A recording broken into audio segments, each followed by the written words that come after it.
of a couple of shows right now, but one that I finished not this weekend, but the previous one was Revolutionary Girl Utena. You know, you watched a show that I think was from the previous season, and then I'm like, you know what? I need to go back to the 90s.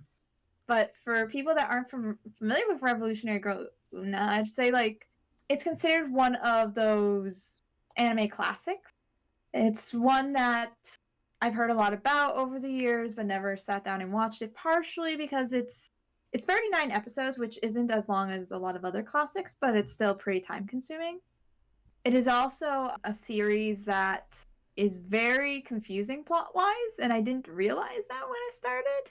I had a friend that when I told her that I was watching Revolutionary Girl Una, they said to me, "Oh, I want to talk to you when you finish this series because I want you to tell me what you thought was actually going on." So, yeah, there's that. So I can try to summarize what the plot is, but based on what I just said, I'm pretty sure it's not going to make a huge amount of sense or it's not completely accurate. But Eddie, Whimsy, have either of you heard about the series? I've heard of it. Never watched it. Is it about space pirates? Is it about a girl named Utner? Utner? Utne, and is she revolutionary? Oh, no space pirates. Utner. Pretty sure it's not how they say the name. I've heard Utena as the pronunciation, but Una was how they pronounced it in the dub. I don't remember what was the last thing you said. What was she revolutionary? Well, that is a question within the series. Will she bring revolution? Yeah, so I guess, yeah, so for the plot-ish, basically there's this girl who's the Rose Bride, and whoever basically is engaged to her has the ability to revolutionize the world. And so early on in the series, Utna is introduced, and she apparently met this boy, who she calls a prince, that saved her from extreme depression. And she respected this guy so much that even though he said to her, "Oh, you'll grow up to be such a sweet princess," she's like, "No, you're so cool. I want to be a prince." So she decides to become a prince when she grows up.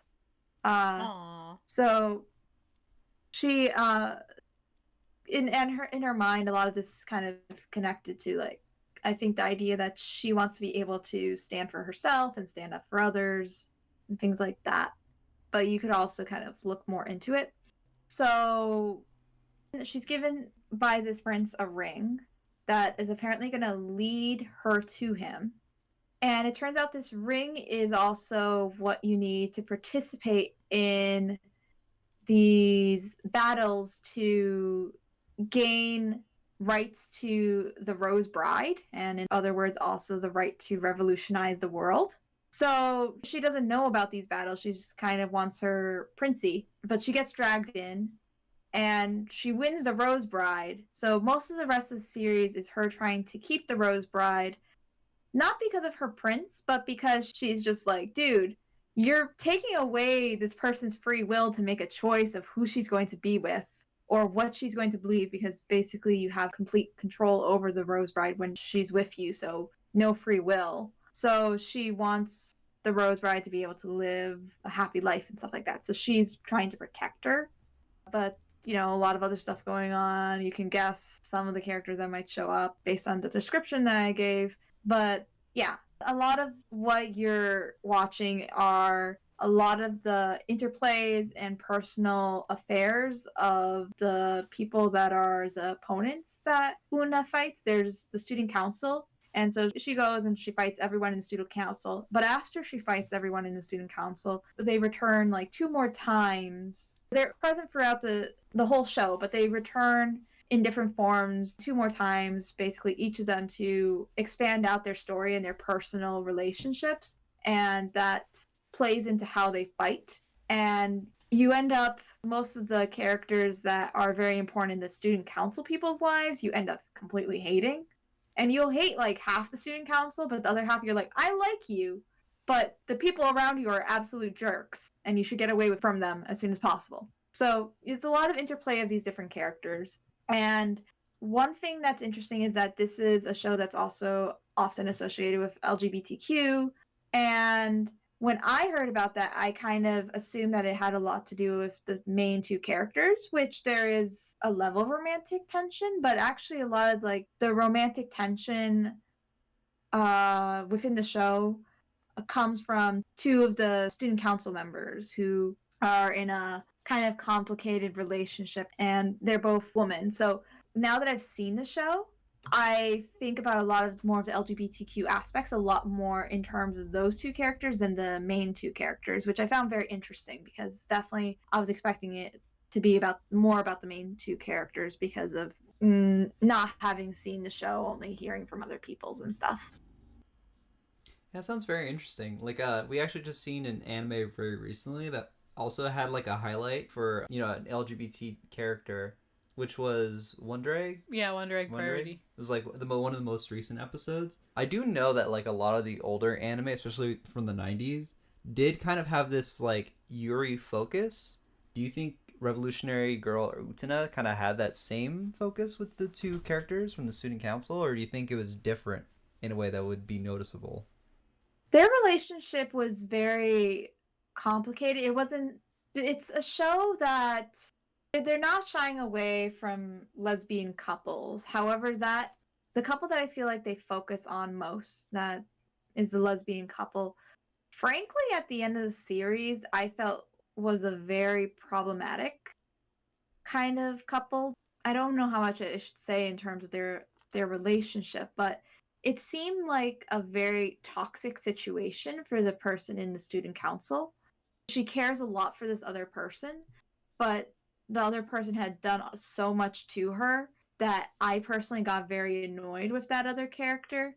I have the feeling actually at the end of the series, the implication is that you're not supposed to root for them to be together, but they left it pretty open.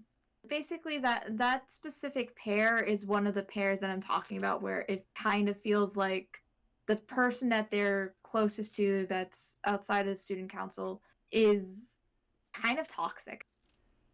I'm curious, was Revolutionary Girl Utena one of the LGBT sort of representing shows that got censored when it was brought to the West? I feel like I might have heard that, but don't quote me. I don't know. I noticed I watch it in Funimation, and I feel like Funimation has put up usually uncut versions of whatever would have been previously on TV. I have no clue where Una aired on in the United States. I assume it had some sort of broadcasting somewhere, but I don't have any clue where because I don't recall it being on Cartoon Network or anything like that. Okay, we'll clarify like in the description. Yeah, but I'd If you're, say like, oh, go on. I was just gonna say, if you're curious, viewers, like where my thought process was, there was other anime with LGBT characters that when brought to the West was censored. There's some really interesting.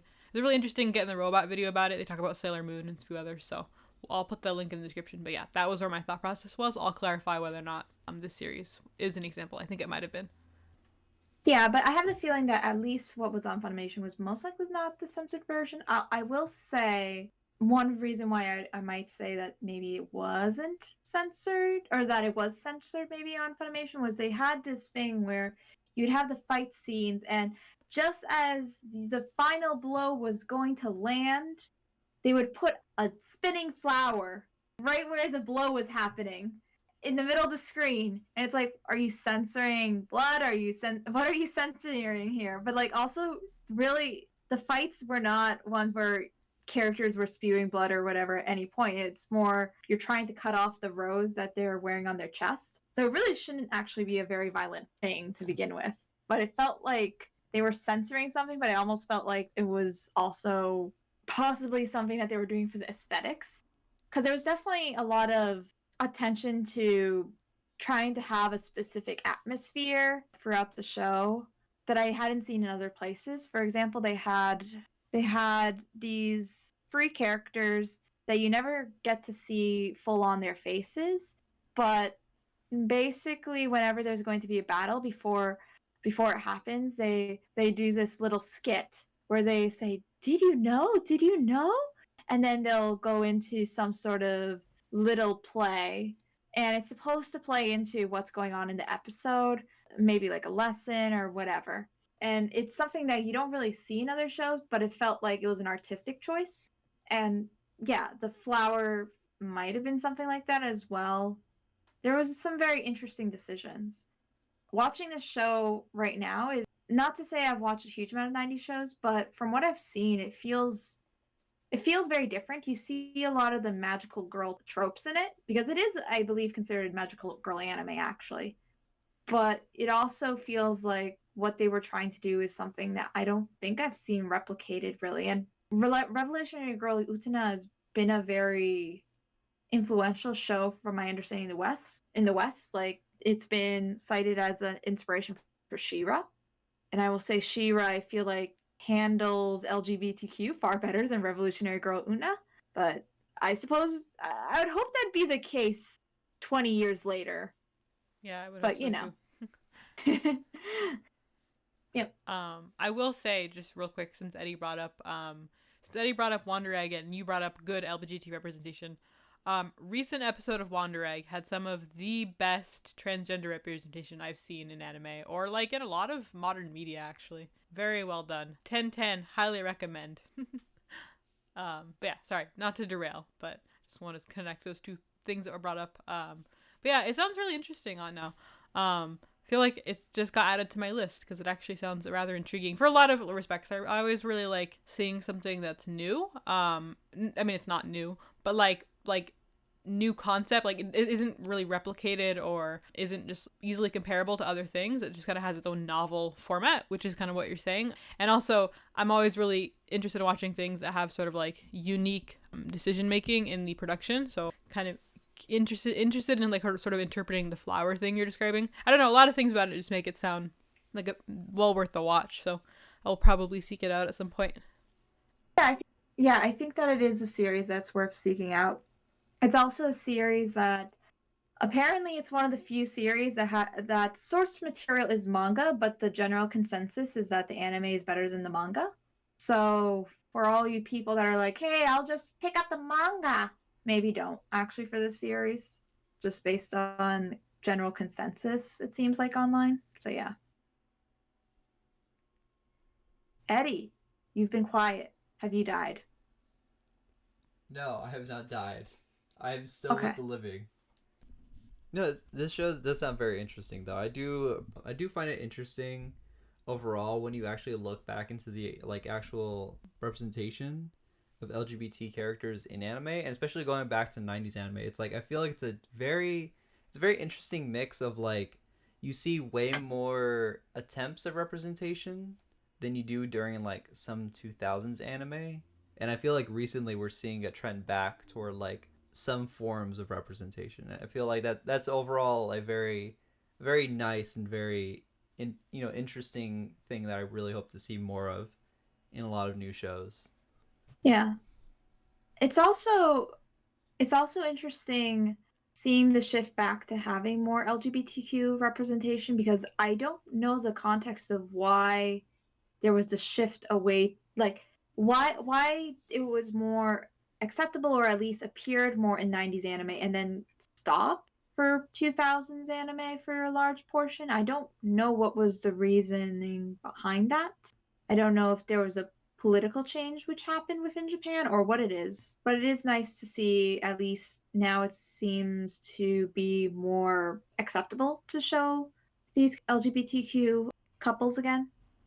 That would be really interesting to look at. I have no idea, and I'm gonna be making basically like just theorizing here, but a thought that comes to my mind is it could be that the more LGBT things are talked about explicitly, the more an LGBT coded character or an explicitly LGBT character, but that's not the focus, will be recognized and acknowledged and pointed out. So it could be that people were more comfortable putting LGBT characters and sort of just like slipping them in during a time where it was less discussed and not as recognized. But when it sort of transitioned to being more discussed, I wonder if maybe people felt a little more hesitant because they worried that like the increased attention to it would bring controversy or that's just like a thought, like a theory, a hypothesis. I have no idea, no basis for that, but I'm kind of curious as to like if that might be it or what the cause would be. That'd be really interesting to look at. And if Yeah. anybody does have any insight onto that, feel free to like let us know in the comments because I am intrigued and very curious. One thing I'll say also about I started the show originally for our Valentine's Day episode. It took until now for me to finish it. Oops. You stuck with it though. We're all proud of you. I did. Now I need to finish the other two shows that I started for the Valentine's Day episode, but both of them are a fair amount shorter, so they shouldn't take as long. But yes, guys, watch Revolutionary Girl Utena. It sounds really interesting. Join the revolution! Wow!